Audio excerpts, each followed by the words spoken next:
नमस्कार, मैं हूं अनुराधा प्रसाद और न्यूज़ 24 के इस खास मंच मंथन में आप सबका स्वागत है। आप जानते हैं कि चुनावी सरगर्मी है और इस सरगर्मी में हमारे साथ हैं समाजवादी पार्टी के लीडर और भूतपूर्व मुख्यमंत्री अखिलेश यादव जी। अखिलेश जी, आपका बहुत बहुत स्वागत है इस मंच पे। बहुत धन्यवाद आपका इस मंथन कार्यक्रम के लिए।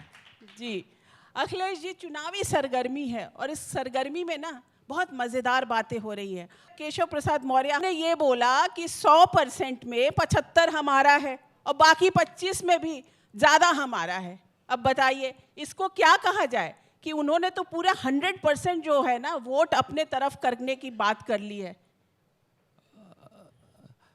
वो कह तो ठीक रहे हैं, 75 नहीं 90 बोलना चाहिए उनको, और वो इसलिए बोल रहे हैं वो खुद पिछड़ी जाति के आते हैं, तो उन्हें कहीं ना कहीं ये लगता होगा कि जो 90% आबादी है वो उनसे जुड़ना चाहती है। लेकिन पिछले 10 साल और डबल इंजन की सरकार ने जिस तरह धोखा दिया है, तो जो लोग पीडीए के खिलाफ थे आज वही लोग पीडीए के पक्ष में। कई अखबार जो प्रतिष्ठित अखबार हैं उन्होंने ये लिखा कि भारतीय जनता पार्टी भी पीडीए की तरह अपना समीकरण साध रही है। समाजवादी पार्टी का जो पीडीए का नारा है उसके पक्ष में भारतीय जनता पार्टी ने शपथ दिलवाई है, तो कहीं ना कहीं वो लौट करके उसी मुद्दे पे आ रहे हैं जो समाजवादियों का मुद्दा है। और आने वाले चुनाव में ये जो 90% की आबादी है, 75 नहीं 90%, जिसमें आधी आबादी भी जोड़ रहा हूं मैं, इनको सबक सिखाने का काम करेगी। अखिलेश जी, आप पीडीए की बात कर रहे हैं तो थोड़ा क्लैरिफाई कीजिए ना। केशव प्रसाद मौर्य ने तो पीडीए को परिवार डेवलपमेंट पार्टी बता दिया। वो इसलिए पीडीए बोल रहे हैं क्योंकि पीडीए से घबराहट है उन्हें, और घबराहट न होती तो क्या पीडीए के लोगों को शपथ दिलाते। जिस नेता ने उन्हें ये कहा हो कि चल सन्यासी मंदिर में, दूसरी लाइन तो मैं गा ही नहीं सकता। एक जिसको जनता ने नकार दिया और 50,000 ही हारा, उसे शपथ दिलाई। दलों को तोड़ रहे हैं, विधायकों को पैकेज दे रहे हैं। तो अगर पैकेज मिलेगा तो पैकेज क्यों दे रहे हैं आखिरकार?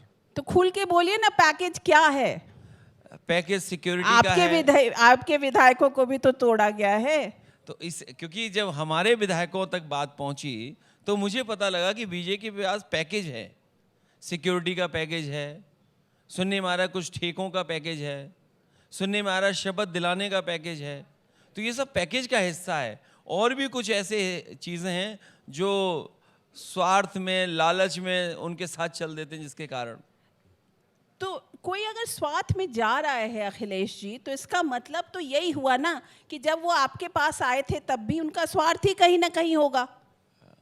इसमें कई साथी ऐसे रहे हैं जो समाजवादी पार्टी से कई बार जीते हुए विधायक रहे, या कई बार समाजवादी पार्टी के बोर्ड से ही वो जीतते रहे हैं।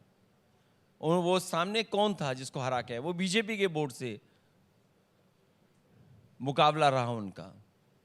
तो स्वार्थ का सवाल नहीं, आज स्वार्थ था उनका, कुछ पैकेज था। आप देखिए उन्हें पैकेज में क्या क्या मिला है। सुनने में आ रहा है किसी को सिक्योरिटी मिल गई है, किसी को पायलट के लिए एक जिप्सी मिल गई है जो आगे चलेगी। कुछ लोग शपथ का इंतजार करेंगे, लेकिन शपथ तभी हो सकती है जब आप सदस्य उस दल के हों। तो एक बात बताइए कि लोग कह रहे हैं, और ख़ास करके ऐसा देखना जा रहा है कि ख़ास करके राम मंदिर बनने के बाद और उसका शिलान्यास होने के बाद कि मोदी की सुनामी चल रही है, और इस मोदी की सुनामी में आप साइकिल पर सवार हैं। तो सुनामी जो है वो साइकिल कैसे, मतलब थोड़ा अटपटा सा नहीं लग रहा है? आपने नाम बहुत अच्छा रखा है कार्यक्रम का, मंथन। एक समय था जब समुद्र मंथन हुआ था, और ये 2024 में संविधान मंथन होने जा रहा है। एक तरफ इस संविधान मंथन में एक तरफ वो लोग होंगे जो संविधान के भक्षक हैं, दूसरी तरफ वो लोग हैं जो संविधान को बचाना चाहते हैं, संविधान की रक्षा करना चाहते हैं, संविधान के रक्षक लोग हैं। तो कोई सुनामी आए या सुनामी के लिए कुछ तैयारी करें, उससे बहुत ज़्यादा कोई असर जनता में नहीं पड़ने वाला है। अखिलेश जी, आपकी बात में हो सकता है दम हो और आपके जो सपोर्टर्स हो वो पूरी तरह से इस बात को समझे भी, लेकिन जनता जो वोट देने जा रही है अल्टीमेटली तो वही बीजेपी जीत के आ रही है ना, तो कहीं ना कहीं आप अपनी बात को पहुंचा नहीं पा रहे हैं। ये 60 लाख लोग जनता के लोग हैं, ये कोई किसी दल से जुड़े हुए लोग नहीं हैं। ये 60 लाख लोग जनता के लोग हैं। इसीलिए मैंने कहा कि आम लोग नाराज हैं इनके, बेरोजगार एक तरफ, किसान एक तरफ, लेकिन इन ये सरकार बातों को- बचेगी कैसे?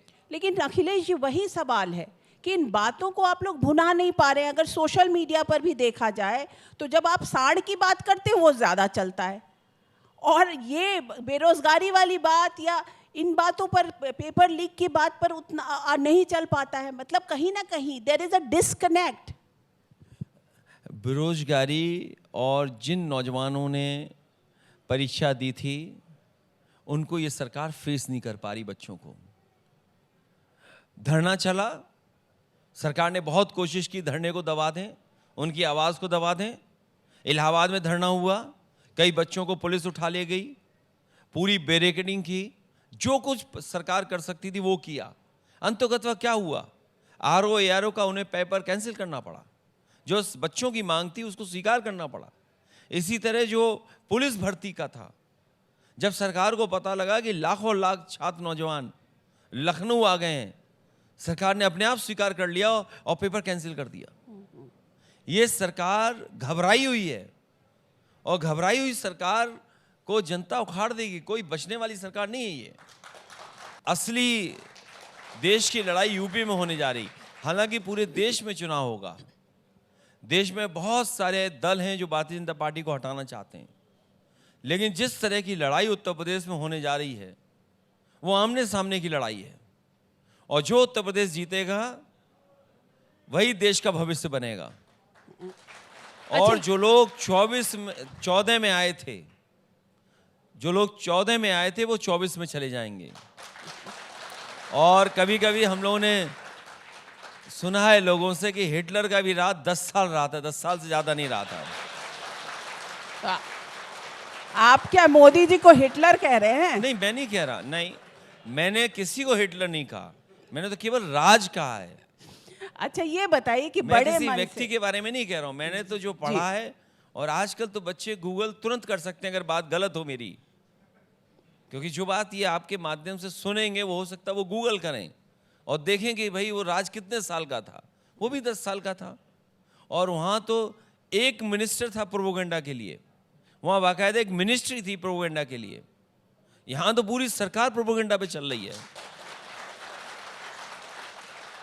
अखिलेश जी, बीजेपी तो ये कहती है कि हम लोग 1 डिस्ट्रिक्ट 1 प्रोडक्ट बनाते रहें, और अखिलेश जी या समाजवादी पार्टी जो है वो 1 डिस्ट्रिक्ट 1 माफिया बनाती रही है। कौन बोल के गया? ब्रजेश पाठक। आप पुराने अखबार उठा करके देख लीजिए, अखबारों ने ब्रजेश पाठक को माफिया लिखा था।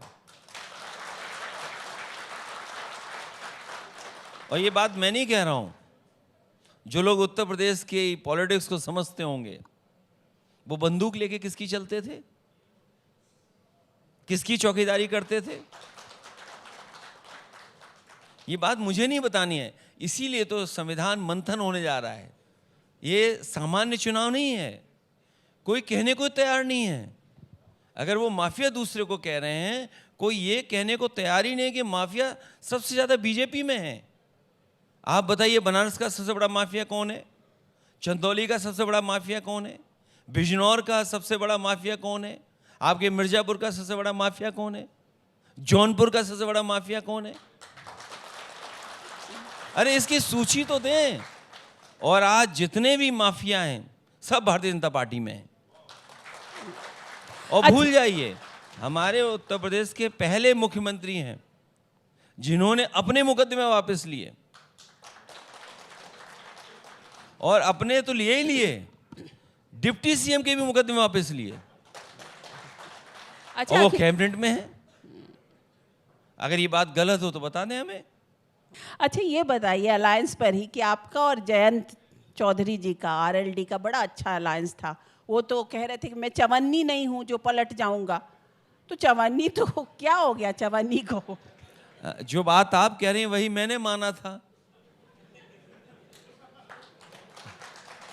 लेकिन अब वो बात दूसरी निकली तो मैं उसके लिए क्या कर सकता हूँ। नहीं, पर फिर भी आप तो सोचे होंगे ना कि भाई चवन्नी का क्या हुआ, ठन्नी बन गई क्या? ये दिल्ली वाले लोग जो हैं ये बड़े कमाल के हैं, कब किसको कैसे मोड़ लें पता ही नहीं लगता है। ये सब दिल्ली वालों ने किया, दिल्ली वालों ने किया। सब सौदे दिल्ली में बैठ करके हुए। आप पटना गए थे, वहाँ पर महा रैली थी, उस रैली में आपने परिवार की बात की और कहा कि, और उसके बाद लालू जी ने उस चीज़ को आगे बढ़ाया और उन्होंने कह दिया कि मोदी जी का तो परिवार ही नहीं है। अब देखिए मोदी जी लोगों ने, बीजेपी ने इतना उल्टा दांव चल दिया, पूरे देश को वो अपना परिवार बता रहे हैं। सबके ट्विटर हैंडल को देख लीजिए, मोदी का परिवार लिख रहे हैं। अरे ये कौन सी नई बात बता रहे हैं? हम सब देश के लोग एक परिवार है, ये कोई पहली बार हम स्वीकार कर रहे हैं? अरे हम सब एक हैं, सब परिवार एक है। और हम लोगों पे जब सवाल वो करते हैं तो मैंने तो उनसे कहा, बीजेपी के लोगों से, कि बीजेपी के लोग संकल्प लें कि जिसका परिवार है उसको टिकट नहीं देंगे और किसी भी परिवार वाले से वोट मांगने नहीं जाएंगे। ये सब नया तरीका अपनाया हुआ है। अरे मैंने कितनों का देखा कि मैं भी परिवार, हमारे मुख्यमंत्री ने बोल लिया कि हम भी उनके परिवार के, हमारा भी परिवार। अरे हम तो पहले से स्वीकार कर रहे हैं कि भारत सबका परिवार है, हमारा भी परिवार है। लेकिन उसमें भी एक सबसे बड़ा परिवार है, वो पीडीए परिवार है। अच्छा ये बताइए अखिलेश जी कि आप खुद में, बीजेपी जैसे कह रही है 300 400 पार, कभी कुछ भी बोल रही है, तो आपका खुद का आकलन, आप तो खुद ही इतने परिपक्व नेता हैं, खुद इतने परिपक्व राजनीतिज्ञ हैं, तो आपका खुद का आकलन क्या है? बीजेपी को कितना मिलेगा, कितनी सीट्स मिलेंगी? उनका नारा होना चाहिए 400 हार।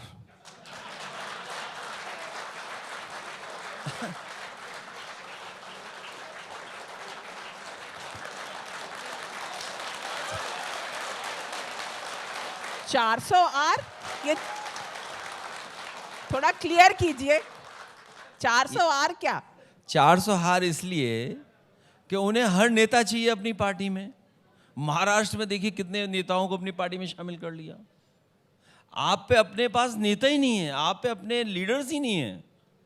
आप सोचिए किस किस के घर जा रहे हैं आप, किस किस को तोड़ रहे हैं यूपी में। जो समाजवादियों के साथ गठबंधन में थे उनको तोड़ करके आप अपने साथ जोड़ रहे हैं। तो ये दिखाता है कि भारतीय जनता पार्टी बहुत कमजोर है। अगर कमजोर नहीं होती तो इतने दलों को क्यों जोड़ने की जरूरत थी अभी?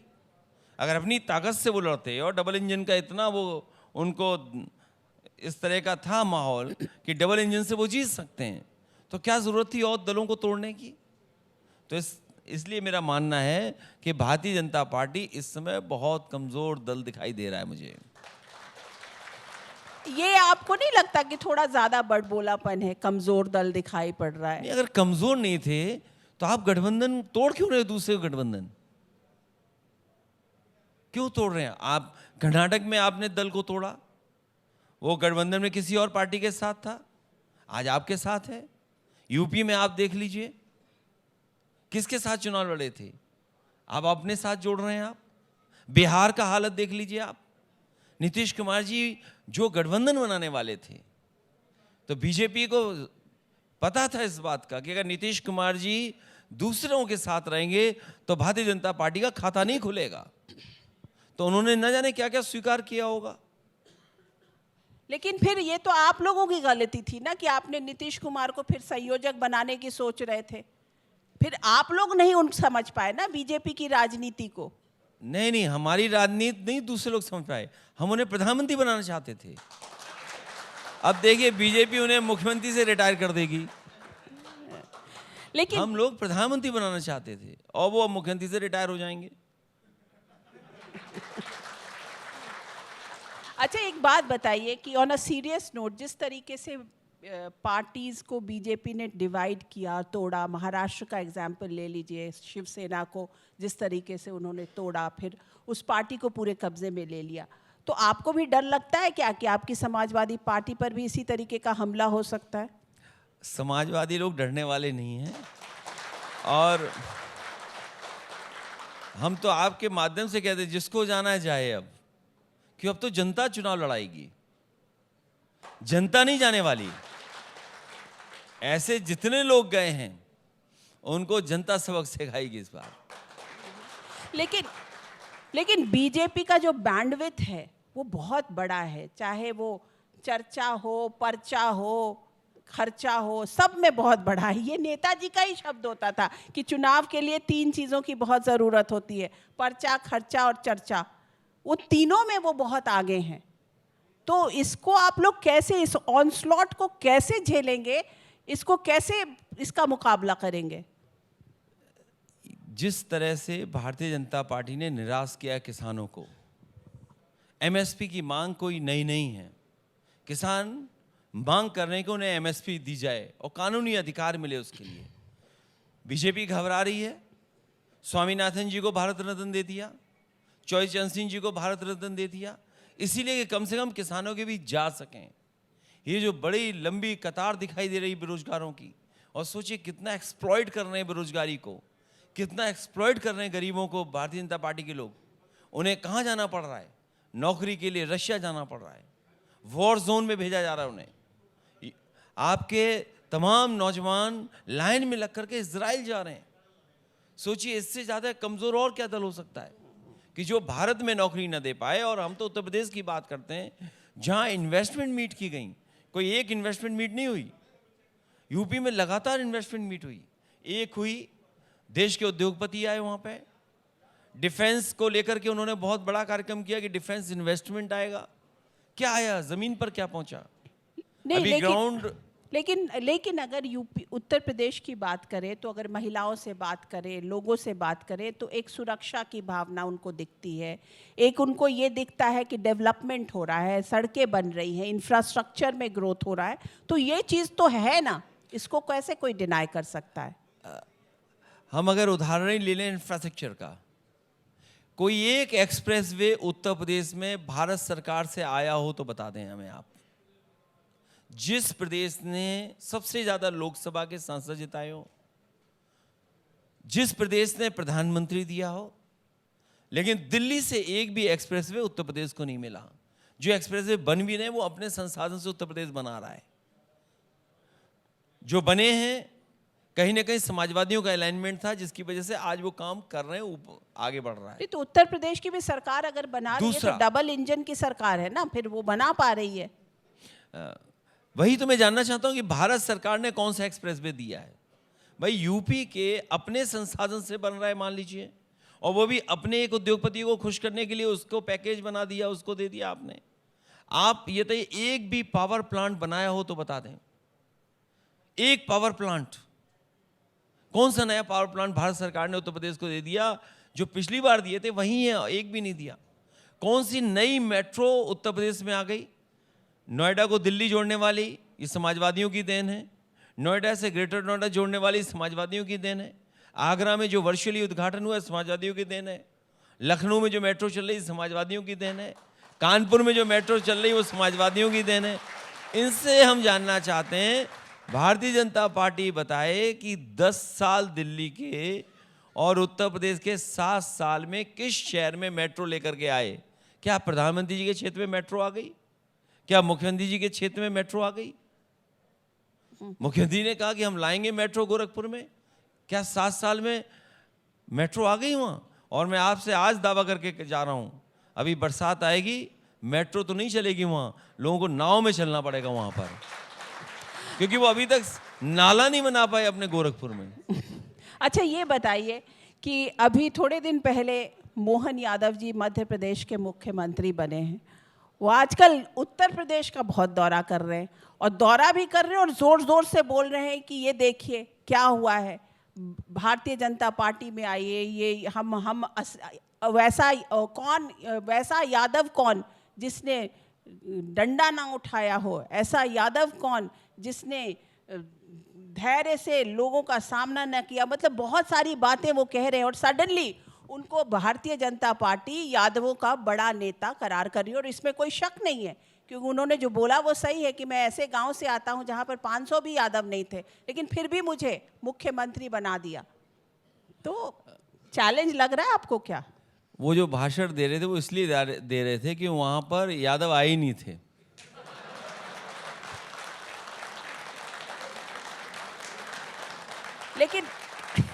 लेकिन एक यादव को खड़ा तो कर रहे हैं ना, वो भी मध्य प्रदेश में उन्होंने यादवों को खड़ा कर दिया, इसको तो आप डिनाई नहीं कर सकते ना। समाजवादी लोग कभी जात के आधार पर फैसला नहीं लेते। और देखिए भारतीय जनता पार्टी के लोग जो कभी हम पे आरोप लगाते थे कि हम जातिवादी हैं, देखो भारतीय जनता पार्टी वाले कितने जातिवादी निकले और कह रहे हैं क्या कि हमने पिछड़ा मुख्यमंत्री बनाया है और यादव मुख्यमंत्री इसलिए बनाया है कि यादव वोट ले लें। अरे इसी नोएडा में सबसे पहले एक यादव का इनकाउंटर हुआ था, लगभग उसकी जान चली गई होती, वो आज भी व्हील चेयर पे चल रहा है। तब ये बीजेपी वाले कहाँ थे? नहीं, लेकिन तो ये जो घुमाए जा रहे हैं उनका नाम ही अच्छा है, मोहन। तो नाम अच्छा है, हमें उम्मीद है वो 5 साल मध्य प्रदेश के मुख्यमंत्री रहेंगे। कहीं ऐसा तो नहीं यूपी के चुनाव के बाद किसी और को वहां बैठा दें। क्यों, आपको ऐसा लग रहा है क्या मुझे कि उनको हटा दिया जाएगा? देखिए मध्य प्रदेश का ट्रैक रिकॉर्ड यही है, इससे पहले भी वहां मुख्यमंत्री थे नहीं, वो तो थे। मैं उनसे बहुत व्यक्तिगत मिला था, लेकिन उन्हें हटा दिया गया था। बट शिवराज जी तो बहुत 3 टर्म्स रहे। देखिए आप यही तो बाबूलाल गौड़ थोड़े दिन के लिए थे ना। देखिए उन्हें हटाया गया ना, और इन्हें भी हटाया गया जिनका नाम आप ले रहे हैं। कितने मन से वो तैयारी कर रहे थे कि मुख्यमंत्री की शपथ लेंगे।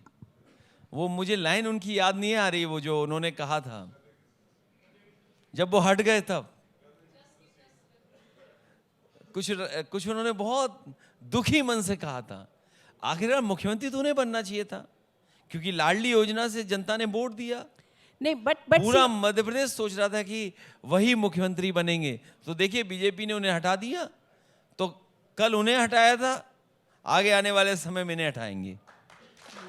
लेकिन ऑन अ सीरियस नोट आपका ये कहना है कि मोहन यादव का यूपी में कोई असर नहीं होगा, यादवों पर कोई असर नहीं होगा? हम समाजवादी लोग जातिवादी हैं ही नहीं।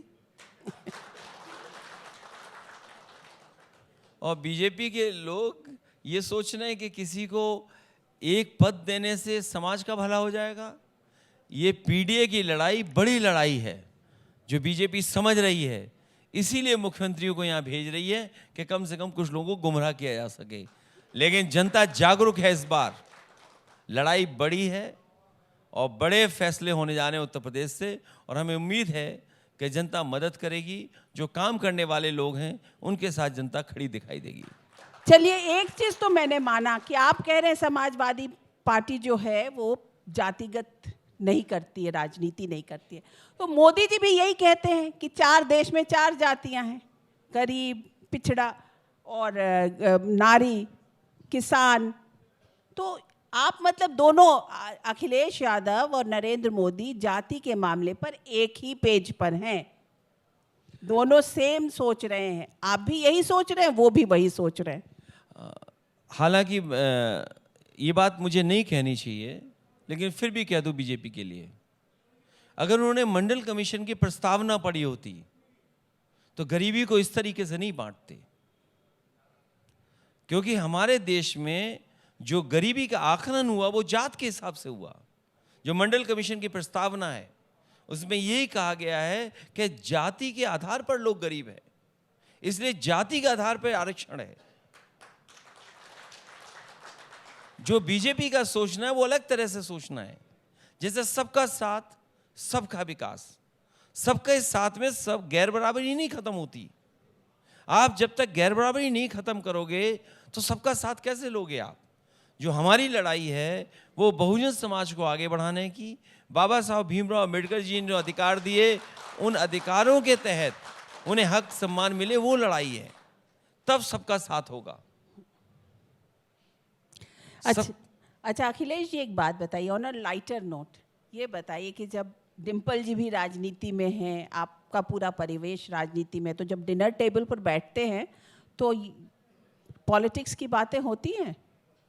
नहीं, स्वाभाविक है, क्योंकि आप दोनों लोग पॉलिटिक्स में हैं, तो स्वाभाविक है बात तो पॉलिटिक्स की होगी। तो एक बात बताइए कि कभी ऐसा हुआ है कि आपको कोई उम्मीदवार अच्छा लगा हो और डिम्पल जी ने बोला हो कि नहीं नहीं ये ठीक नहीं है, इसको खत्म की, इसको हटाइए? हम लोगों ने मुद्दे डिफाइन कर लिए हैं। मतलब कि हमें बेरोजगारी पे बात करनी है, आपको महिला सशक्तिकरण पे बात करनी है। ये तो मैं नहीं मान सकती हूँ कि हस्बैंड वाइफ के बीच में ऐसी बातें हो, ये तो मैं नहीं मान सकती हूँ।